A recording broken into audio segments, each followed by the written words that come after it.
오늘도 이 시간 말씀을 통해 주님이 주시는 평강이 모든 성도에게 함께 하시기를 소망합니다. 오늘 함께 나눌 말씀의 제목은 문제에 부딪혔을 때라는 제목으로 말씀을 상고해 보고자 합니다. 우리가 시대를 돌아보면 우리가 살아가고 있는 이 터전 속에 정말 많고 다양한 일들이 일어나고 있습니다. 그렇다 보니 그 가운데 참 많은 문제와 염려들을 부딪히며 살아가고 있습니다. 피치 못한 상황 속에서 이 비보를 접할 때 그때는 정말 참으로 힘듭니다. 그런 일들이 참으로 많이 일어나죠. 그럴 때마다 우리가 억장이 무너지고 무기력해지고 참으로 이러한 상황에서 어떤 위로도 대체할 수가 없음을 알게 됩니다. 불과 며칠 전만 해도 튀르키예에서 일어난 지진을 바라보며 너무나도 마음이 안타깝고 멀리서 그들을 위해 기도할 뿐입니다. 이처럼 저런 피할 수 없는 자연재해 상황뿐만이 아니라 각자의 주어진 삶에서 때론 너무 힘들어서 지쳐서 쓰러지기도 합니다. 그러나 우리에게 문제가 다가왔을 때 내가 넘어지기도 하지만 다시 일어서기도 합니다. 그런데 세상 사람들은 이 넘어졌을 때 일어서는 것, 즉 이렇게 회복하는 부분에서 많이 힘들어하는 모습들을 종종 바라보게 됩니다. 이 OECD 국가 자살률 이것을 보시면 평균보다 한국의 이 자살률이 무려 2배나 높다는 사실을 우리가 들었지 않습니까? 이 일이 어제나 오늘 문제가 아닙니다. 그리고 전 세계 연령별 우리 표준화 자살률을 살펴보면은 우리 한국이 압도적으로 1위 하고 있습니다. 다른 것에 우리가 1위 하면 몰라도 이 자살률이 지금 1위 하고 있다는 겁니다. 물론 이 수치가 모두 예수를 믿지 않은 사람들이라고는 말할 수는 없지만 그만큼 자신에게 문제가 이렇게 닥쳤을 때에 스스로 목숨을 끊는 어리석은 선택의 확률이 월등히 높다는 사실을 우리가 여과 없이 보여주는 지표라는 겁니다. 그러나 우리가 소망이신 예수 그리스도를 믿는 우리 믿음의 그리스도인들은 나에게 오는 수많은 문제로 인해 시험을 당한다 할지라도 우리들이 믿고 나아갈 바 그 길은 오직 한 분뿐이심을 기억하셔야 합니다. 제가 아는 목사님께서 아직 신학 공부를 시작하기 전입니다. 그때 이 사업을 하셨는데 그때도 물론 신앙생활을 하면서 사업을 했습니다. 근데 이제 사업에 큰 위기를 겪었다고 합니다. 그래서 이로 인해서 몇 억의 빚을 떠안고 이제는 정말 살아갈 자신이 없는 겁니다. 없고 너무 힘들어서 가족들과 함께 바닷가 근처에 횟집에서 가장 맛있고 비싼 생선으로 회를 주문해서 드시고는 다른 가족들은 이 해수욕장에서 놀고 있으라면서 내려주었다고 합니다. 그러고 나서는 본인이 이 부둣가로 가서 차를 끌고 가 벨트를 메고 차문을 잠그고 하나님께 너무나도 죄송하다는 마음, 그런 죄송하다고 고백하고는 사도신경만 외우고 이제는 정말 다 포기하고 끝내고 싶다며 마음을 먹고 사도신경을 외우는데, 그리고 외우려고 하고 있는데 아무리 떨려도 전능하사 천지를 만드신 하나님 아버지를 내가 믿사오며 이 다음에가 생각이 나지 않는다고 합니다. 그 상태로 무려 1분, 3분, 5분이 지나고 계속 시간이 지나도 머리를 쳐봐도 도저히 떠오르지 않아서 내가 사도신경만 외우고 삶을 포기하겠다 울었더니 하나님께서 20년간 신앙생활 해온 나의 머릿속 이 사도신경 그 몇 줄마저 기억나지 못하게 하시는구나. 그래서 하나님께서는 나를 이렇게라도 붙잡고 계시는구나 라는 생각에 탁 치고 지나갔다고 합니다. 그래서 사도신경을 못 외우는데 죽을 수가 없다 싶어 엉엉 울고 있다가 다시 가족들이 있는 그런 해수욕장에 돌아가서 가족들을 태우고 집으로 돌아와 모든 것을 다 털어버리고 그제서야 신학의 길로 들어섰다는 그런 이야기를 들었습니다. 이처럼 우리가 삶을 포기하고 싶고 내려놓고 싶을 때 믿는 우리는 그마저도 마음처럼 쉽게 되지 않습니다. 그래서 주님은 결코 절대로 우리를 죄악 가운데 또 좌절 가운데 낭만 가운데 내버려 두시지 않는다는 사실을 보여주는 겁니다. 소망 되시는 주께서 오늘 지금 우리 또한 강력하게 확실하게 붙들고 계신다는 그 사실을 명심하시기를 바랍니다. 오늘날 우리의 신앙생활을 돌아보면 이제 코로나가 많이 회복되지 않았습니까? 회복되고 나아졌다고 하지만 아직도 우리 신앙이 이 코로나로 인해서 그동안 얼마나 무너져 있는지 홀라당 벌거벗은 우리의 모습을 돌아보게 됩니다. 내 안에 예수 그리스도 살고 예수 그리스도를 말미암아 평안을 누리고 기쁨이 넘쳐야 하는데 이게 믿는 자로서의 당연한 삶이고 또 그 모습인데 현실은 보시면 당장에 내 앞에 닥쳐 있는 문제로 인해서 예수 그리스도를 외면하고 떠나는 가난한 성들이 많이 있다는 겁니다. 그럼에도 불구하고 우리의 이러한 상황에서는 안주에 있어서는 안 된다는 겁니다. 문제에 부딪혔을 때 우리는 어떻게 살아가야 되겠습니까? 오늘 본문 말씀을 보시면 아람 왕 베나닷이 온 군대를 동원하면서 사마리아를 이게 포위하고 있는 장면이 나옵니다. 아람 왕이 수차례 걸친 실패도 불구하고 또다시 대규모의 이런 침공을 감행하여 이 사마리아를 포위하고 있게 되자 이스라엘은 그야말로 큰 위기에 당면하게 되는 겁니다. 그래서 이런 큰 위기에 처하게 되니까 성중에는 먹을 것이 없는 겁니다. 먹을 것이 떨어지게 되었으며 남은 음식은 그마저도 엄청나게 비싼 가격에 거래되게 됩니다. 심지어 우리 본문 말씀 보시면 어떤 여인들은 자신의 이 자식까지 잡아먹게 되는 그런 일들이 벌어지고 있다는 겁니다. 정말 일어나서는 안 되는 그런 일들이 벌어지고 있는 가운데 여기서 왕은 어떻게 하고 있습니까? 어리석게도 선지자를 원망하며 죽이려 하고 있습니다. 본문을 살펴보면 이 모든 것은 결국 이 민족의 범죄에서 비롯된 재앙이라는 사실을 보게 됩니다. 그래서 먼저 이 재앙을 살펴보고자 합니다. 여기서 이 세 가지 재앙이 일어나게 되는데 먼저 첫 번째로는 전쟁입니다. 하나님께서는 이스라엘을 이렇게 징계하시기 위해서 첫 번째 내리신 이 징계가 바로 전쟁인 겁니다. 사마리아 성은 베나닷에게 이제 포위되어 언제 이 적군의 손에 멸망할지 모르는 그런 위기에 맞고 있다는 겁니다. 만일 그들이 하나님을 의지하지 않는다면 이 생존권마저도 보장할 수 없는 그런 상태에 놓여져 있게 되었다는 겁니다. 두 번째로는 기근입니다. 베나닷이 온 군대를 동원하여서 사마리아를 포위하고 있으니 어디 빠져나갈 공간이 없지 않습니까? 이 포위된 성 안에는 아무런 식량 공급을 받지 못한 채 버텨야만 하는 전략상 도무지 승산이 없는 그런 싸움이 일어난 겁니다. 일용할 양식이 떨어지는 그들은 왕으로부터 평민이 이르기까지 혹독한 그 기근을 맞이하게 되었습니다. 우리가 먹는 문제야말로 인간이 살아가는데 가장 실제적이고 기본이 되는 문제입니다. 우리가 음식이 얼마나 귀했는지 평소 쳐다보지도 않던 이 나귀 머리 하나에 은 80세겔을 지불해야만 했다는 겁니다. 은 80세겔이라 하면 일반 노동자의 320일, 즉 거의 1년치의 품삯에 해당되는 금액입니다. 요즘으로 말하면 돼지 머리 하나 사겠다고 1년치 연봉을 쓰고 있다는 겁니다. 그뿐만이 아니라 비둘기 똥 4분의 1값은 은 5세겔을 지불해야만 했다고 기록되어 있습니다.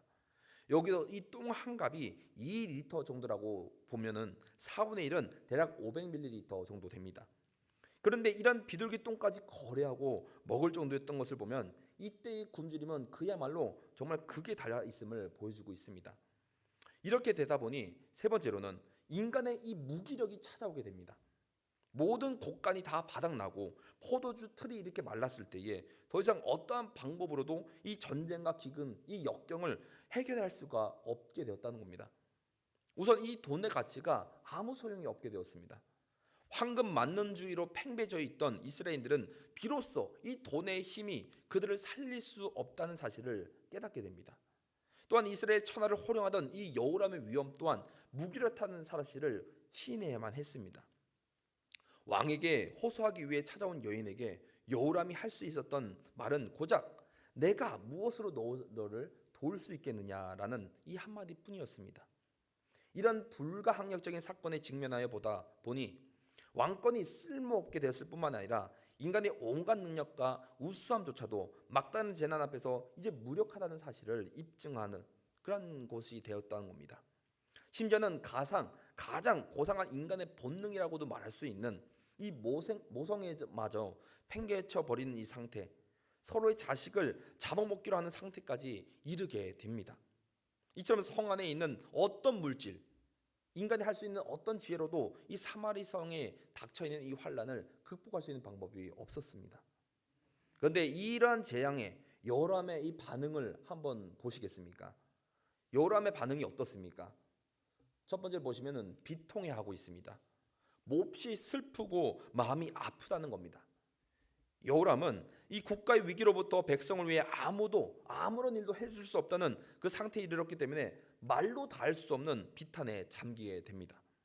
지금 당장에 이 가난한 여인조차 배불리 할 수 없게 되는 이 궁핍에 이르렀다는 사실에 비통해하고 있다는 겁니다. 두 번째로는 보시면 원망합니다. 그는 곧 재앙을 내린 하나님을 원망하고 심히 노하고 있습니다. 근데 이러한 사실상 그것은 신앙의 결핍이 여실히 드러내고 있다는 겁니다. 그는 이미 하나님의 능력을 체험했지만 공경에 처하게 되고 자신의 위기가 다가오게 되자 분개합니다. 이 같은 분노는 자신의 죄를 깨닫지 못하는 데서 온다는 겁니다. 하나님께서 주신 은혜를 다시금 깨달았다면 이러한 분노를 내는 것이 아닐 텐데 이러한 모습을 통해 신앙의 결핍을 보여주고 있습니다. 오히려 이러한 상황 속에서 더 주님을 의지하고 신뢰하고 기도함으로 온전히 나아갔더라면 그것이 참 믿음의 사람이 아니겠습니까? 우리 또한 어떻습니까? 이런 상황이 충분히 다가올 수가 있습니다. 그러나 참된 믿음 가운데 있는 성도라면 주신 이도 여호와시요 거두신 이도 여호와이심을 믿음으로 고백하며 나아가야 될 줄 믿습니다. 오늘의 지금 여기까지 온 것이 다 주의 은혜요, 우리는 늘 감사할 수밖에 없는 존재라는 사실을 우리는 기억하셔야 합니다. 죄악의 이런 잔재 아래에 있던 우리는 벗어날 수 없는 존재였습니다. 우리가 의인이 될 수 없을 뿐더러 아담으로 말미암은 타락을 씻을 수 없는 이 죄의 비참함에서 벗어날 수 없었던 존재였던 사실을 기억해야 합니다. 그러나 그런 우리에게 이 예수 그리스도를 보내주신 것은 그야말로 우리에게 살 소망이 생긴 것이고 그분을 믿는다면 우리는 죄와 사망에 벗어나서 의인으로 칭의를 얻는 그 자리에 오게 되었다는 사실입니다. 단 예수 그리스도를 바르게 알고 믿는 것이 무엇보다 중요합니다. 그냥 겉으로 형식적으로 그러한 믿음으로 우리가 나아간다면 그것은 곧 불신앙이고 주님 앞에 나아갈 때에 오히려 우리를 모르신다고 하실 것이 분명합니다. 이러한 끔찍한 일이 생기지 않도록 우리는 예수 그리스도를 바로 알고 믿음으로 나아가야 될 줄 믿습니다. 그래서 성도 여러분, 정말 예수 그리스도를 우리의 주인이심을 믿고 계십니까? 그분이 우리를 위해서 죄를 대신 지시고 십자가에 돌아가셨음을 믿으십니까? 그럼 우리는 전적으로 예수 그리스도만 의지하며 나아가야 될 줄 믿습니다. 여기에 계신 모든 성도님들이 정말 주님이 나의 구주해 주심을 믿으시고 그분이 우리를 대신하여 십자가의 형벌, 즉 우리를 대신해서 형벌 대속적인 이 죽음을 당하셨음을 믿으시며 나아가기를 소망합니다. 그렇다면 우리는 소망이 생긴다는 겁니다. 세 번째 보시면은 여람의 반응은 이 죄에 전가를 하게 됩니다. 왕은 곧 선지자 엘리사를 찾아가서 그를 죽이라는 명을 내리게 됩니다. 왜냐하면 자기의 불의와 이스라엘의 죄를 가려져 보이지 않고 다만 선지자의 예언 때문에 이 같은 참상이 일어났다고 보고 있기 때문입니다. 이와 같은 악인은 자신의 죄를 다른 사람에게 전가시키려는 그런 특징을 갖고 있다는 겁니다. 태초에 아담과 하와도 어떻습니까? 기억해 보시기를 바랍니다. 보시면 그들이 선악을 알게 하는 나무의 열매를 따먹었을 때에도 그들의 행동이 어떻게 진행되고 있습니까? 하나님께 누가 선악을 알게 하는 나무의 열매를 따먹으라고 했냐라고 말씀하셨을 때에 아담은 하와에게 이 죄를 전가합니다. 그러고 또 하와는 반대로 뱀에게 죄를 전가하는 모습을 우리는 보게 됩니다. 그래서 우리 또한 그렇다는 겁니다. 마찬가지로 우리도 잘못을 행할 경우에 먼저 잘못을 시인하고 고백하면 큰 문제가 닥치지 않을 것인데 그렇게 큰 문제가 되지 않을 것인데 남에게 전가해버리면 그야말로 큰 문제로 다가오게 된다는 겁니다. 네 번째로 보시면은 이 심판의 인식을 이제 하게 됩니다. 엘리사의 살인이 시행되기 전에 여로함의 다른 사자가 달려갑니다. 왜냐하면 그 명령을 철회하기 위함이었습니다. 그러나 그가 이렇게 명령을 철회하게 된 이유는 이스라엘 안에 이 처해진 재난이 하나님의 이 심판이심을 깨달았기 때문입니다. 그래서 여호람은 고백합니다. 이 재앙이 여호와께로 말미암았으니라고 33절에 고백하고 있습니다. 그래서 성령은 이처럼 심각한 범죄에 빠져 우리를 깨닫게 하시고 우리의 양심으로 하여금 돌이키게 한다는 사실을 명심하셔야 합니다.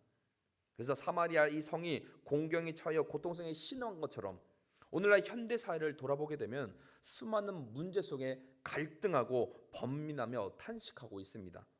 강대국이건 약소국이건 크고 작은 규모와 이른 사회 단체 그리고 가정에서도 마찬가지입니다. 때로는 외적으로 때로는 내적으로 이러는 문제 앞에서 어떠한 세상의 합리적인 방법으로도 이 성도의 올바른 삶에 대한 원리를 제시해 줄 수가 없다는 사실입니다. 그러면 오늘 말씀을 통해 우리 성도들은 어떻게 살아가는 것이 함께 보시기에 참으로 좋겠습니까? 우리가 문제에 닥쳤을 때 우리는 어떻게 살아가는 것이 옳은 길일까요? 그것은 바로 첫 번째로는 문제에 부딪혔을 때 우리 자신에게는 아무런 해결책이 없다는 사실을 철저히 인식해야 합니다. 바로 내 자신을 비워야 합니다. 여러분, 스스로 나는 환자가 아니라고 생각하는 사람에게 의사가 약을 주겠습니까? 당연히 약을 주지 않듯이 우리도 가진 것이 아무것도 없는 자라고 인식하기 전까지는 하나님께서 우리에게 아무것도 채워주지 않으신다는 사실입니다. 그러므로 우리는 스스로 우리 자신을 비워내야 합니다. 스스로 우리 존재가 아무것도 아님을, 무엇 하나 가진 것 없음을, 반대로 모든 것이 온전히 다 주께로부터 왔음을 철저히 인식하며 나아가시기를 소망합니다.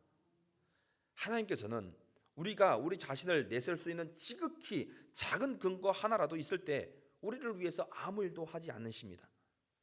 하나님께서는 이스라엘 백성들이 아무것도 내세울 수 있는 가능성이 없음을 발견하신 후에야, 밑바닥을 경험한 후에야 이스라엘 백성들을 위해서 일을 행하시게 합니다. 구약의 모세 때도 그랬으며 기도원도 그랬으며 예수님께서 베드로에게도 더 깊은 데로 금을 던지라 하는 경우도 바로 이러한 경우였습니다. 이처럼 온전히 내 모든 것을 주님께 맡기시는 우리 성광의 가족들 되기를 간절히 소망합니다. 그리고 이어서 두 번째로 우리가 문제에 닥쳤을 때 그 문제가 어떤 이유 때문이든 간에 여호와께로 말미암았다는 사실을 명확하게 발견하셔야 합니다.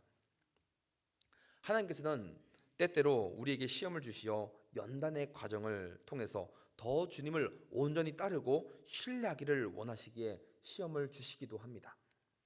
우리를 싫어해서 주시는 시험은 단 한 개도 없다는 사실입니다. 한 가지 예로 우리는 아브라함과 이삭을 기억하게 됩니다. 아브라함이 이삭의 제물을 바칠 때도 어떻습니까? 인간의 상식으로는 도저히 불가능한 일입니다. 어느 누가 아들을 제물을 드리라고 하는데 그것을 그렇게 순종할 수 있겠습니까? 100세의 귀한 아들을 이렇게 얻었는데 하나님께서 오히려 그 다시 아들을 바치라고 하는, 근데 이런 어떤 일들이 이렇게 순종할 수가 있겠습니까? 아마 저희 집에 있는 고양이를 바쳐라 해도 너무나 마음이 아플 것인데 자식을 바치라고 하고 있지 않습니까? 그런데 하나님께서는 다르십니다. 사랑하는 아들이 생겼는데도 아들보다도 더 주님을 사랑하는지 시험해 보시기 위한 그러한 시험을 주셨다는 것입니다.